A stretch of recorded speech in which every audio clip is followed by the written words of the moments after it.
Lecture de l'épître de saint Paul apôtre aux Éphésiens.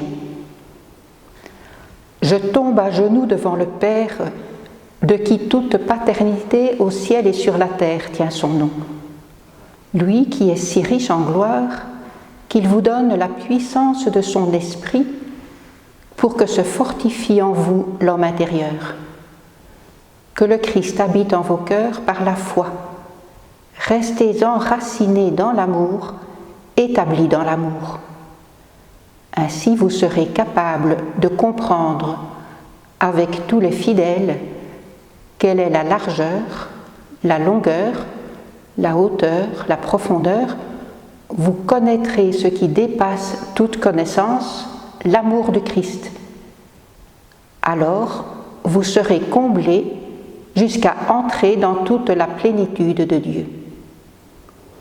À celui qui peut réaliser, par la puissance qu'il met à l'œuvre en nous, infiniment plus que nous ne pouvons demander ou même concevoir, gloire à lui, dans l'Église et dans le Christ Jésus, pour toutes les générations, dans les siècles des siècles.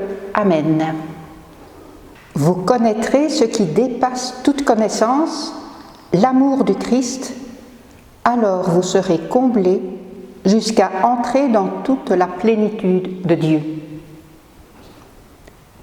Dans la lutte contre le coronavirus, des chercheurs utilisent leur intelligence pour mieux comprendre comment fonctionne le virus et trouver les meilleures parades contre lui. De la même manière, le don d'intelligence nous est donné pour mieux connaître Dieu, comprendre son langage, ses choix, goûter sa parole. Pour l'aimer, pour connaître quelle est la largeur, la longueur, la hauteur, la profondeur de son amour pour nous, et ainsi nous laisser attirer par lui. Ce don accompagne comme un double mouvement. Vous connaissez certainement des enfants brûlés de curiosité. Pourquoi tant de merveilles dans la création? D'où vient la vie? Pourquoi l'homme? Et pourquoi tant de mal? Où doit aboutir la vie? Si réellement Dieu est à l'origine du monde, dans quel but le crée-t-il? Et qu'est-ce donc que Dieu? Ce sont de telles questions qui habitaient saint Thomas d'Aquin, et il a passé sa vie à chercher par l'intelligence à travers la philosophie et la théologie. Son génie a élaboré des synthèses vigoureuses et fécondes, mais il a confessé « Tout ce que j'ai écrit, comparé à ce que Dieu m'a fait comprendre durant l'Eucharistie, c'est comme un peu de paille. » Thomas a reconnu son intelligence humaine débordée par l'infini de Dieu que nous ne pouvons connaître que par son don d'intelligence. Dieu, personne ne l'a jamais vu, le Fils unique, lui qui est dans le sein du Père, c'est lui qui l'a fait connaître. Il y a un autre mouvement qui part de Dieu. Certaines personnes ont fait une expérience très forte de l'amour de Dieu, dans une session à Paray-le-Monial, en accompagnant un malade à Lourdes.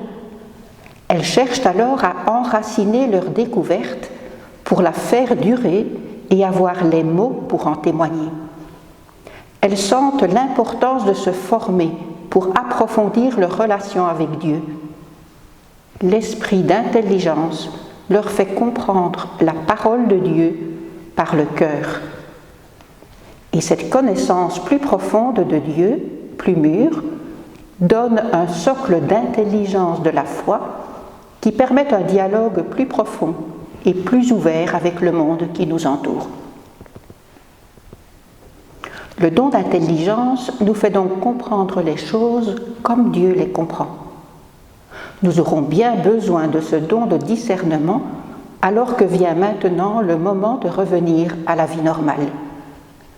Mais était-ce avant une vie normale qui épuisait notre terre et laissait de côté les plus vulnérables? Nous avons besoin de discernement pour nous engager dans une voie de sagesse nouvelle qui bousculera nos habitudes et nos intérêts immédiats une transformation de mentalité changeant notre rapport aux autres et à la planète pour plus de fraternité, de justice et de paix. Demandons de répondre à cette situation en profondeur avec l'intelligence et le cœur de Dieu. Intelligence de la foi et prière vont de pair. Le passage de l'Épître aux Éphésiens commence par une prière d'intercession et se termine en louange. Faisons les nôtres. Que le Père fortifie en vous l'être intérieur par son esprit. Qu'il fasse habiter le Christ en vos cœurs par la foi, et qu'ainsi vous ayez la force de connaître l'amour du Christ qui surpasse toute connaissance.